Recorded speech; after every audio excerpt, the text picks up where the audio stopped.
पटना के Miller high school में 9 फरवरी को तेली हुंकार रैली आयोजित की गई।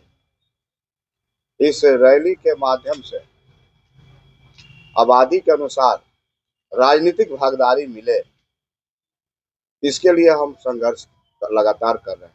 आपको यह बताते हुए बड़ी खुशी हो रही है कि लगातार हम बिहार के यात्रा पर थे, चाहे मधेपुरा हो, सहरसा हो। आज बिहार में 7 विधायक हैं जो एनडीए में, लेकिन उनको मंत्री नहीं बनाया जाता और वो बोलने के लिए भी तैयार नहीं है। उन्हें लगता है कि अगर मैं बोलूंगा तो हो सकता है मेरा टिकट कट जाए। आज बिहार में 40 लोकसभा की सीटें हैं। भारतीय जनता पार्टी एनडीए ने टिकट काटा कई सांसदों का, लेकिन जिनका काटा उन्हीं के समाज को सम्मानित किया। लेकिन वहीं सीतामढ़ी में जब हमारे ही समाज से सांसद थे, वो 1 वोट से नहीं जीते थे, 2 वोट से नहीं जीते थे, 2.5 लाख से ज्यादा वोट से जीते थे। उनका टिकट काटा गया। उनके बदले में समाज के लोगों को टिकट नहीं दिया गया, जिससे समाज के लोगों में गुस्सा है, आक्रोश है और पूरी तरह से आज समाज मांग रहा है, इंसाफ मांग रहा है। इस लड़ाई को समाज के लोगों ने कहा है कि इस लड़ाई को पूरी तरह से हम लड़ने का काम करेंगे और 2025 की लड़ाई आर पार की लड़ाई होगी। कई ऐसे राज्य हैं जहां तेलघानी बोर्ड का निर्माण किया गया। छत्तीसगढ़ की बात कर ले, राजस्थान की बात कर ले, मध्य प्रदेश की बात कर ले, वही बिहार में आज बिहार में तेलघानी बोर्ड का निर्माण क्यों नहीं किया जा रहा? अगर परेशानी क्या है, हमारा समाज मैक्सिमम लोग, ज्यादातर लोग व्यवसाय करते हैं, टैक्स देने का काम करते हैं सरकार को, बिहार सरकार हो या केंद्र सरकार हो।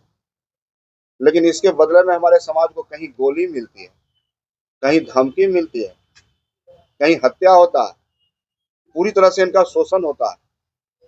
हम लगातार मांग कर रहे हैं कि बिहार में भी व्यवसायी आयोग का गठन किया जाए। सरकार के कानों पर जू नहीं लग रही है। लोकतंत्र में अधिकार है अपनी बातों को रखने का। हम अपने समाज के मालिकों से आह्वान किए हैं, बिहार प्रदेश के लोगों से, कि आइए एकजुट होके अपनी शक्ति को दिखाइए और आने वाला 2025 में आबादी के अनुसार हिस्सेदारी सुनिश्चित हो। बिहार में हमारे समाज का मंत्रिमंडल में स्थान मिले, इसको सुनिश्चित कराना चाहते हैं। आपको यह पता होगा कि बिहार प्रदेश तहलीक साहू समाज एक सामाजिक संस्था है और समाज के विभिन्न सेक्टर में काम करने का काम किया। हमने नया आयाम खींचा है।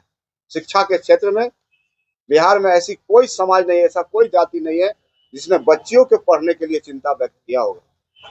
हमने छात्रों के लिए 122 बच्चों को पढ़ने का इंतजाम किया पटना के पीएमसीएच के सामने बिहारी साउलैंड में।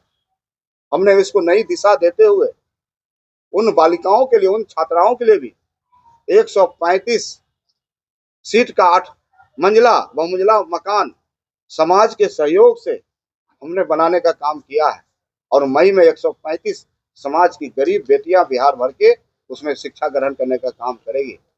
और समाज पर कहीं भी अत्याचार होता है तो लगातार सदन के अंदर मजबूती से बात रखने का काम करते हैं और आगे भी समाज पर किसी तरह का कोई अपराध होगा, अत्याचार होगा तो संगठन और रणविजय साहू सड़क से सदन तक लड़ने के लिए तैयार है। हमने राष्ट्रीय अध्यक्ष माननीय जयदत्त क्षीरसागर, जो महाराष्ट्र के निवासी हैं, हमारे राष्ट्रीय अध्यक्ष हैं अखिल भारतीय तहलीक महासभा के और पूर्व मंत्री भी, और मैंने उन्हें भी आमंत्रित किया है। मैंने छत्तीसगढ़ राज्य के कई विधायक को आमंत्रित किया है। मैं उत्तर प्रदेश के कई समाज के विधायकों को आमंत्रित किया है। हम झारखंड के पूर्व मंत्री और कई एमएलए को मैंने आमंत्रित किया है और सभी बिहार के जितने एमएलए हैं समाज के, उनको भी आमंत्रित करने का काम किया। हमारे पार्टी से भी निश्चित रूप से मुख्य अतिथि के रूप में माननीय नेता प्रतिपक्ष भी इस कार्यक्रम में उपस्थित होंगे।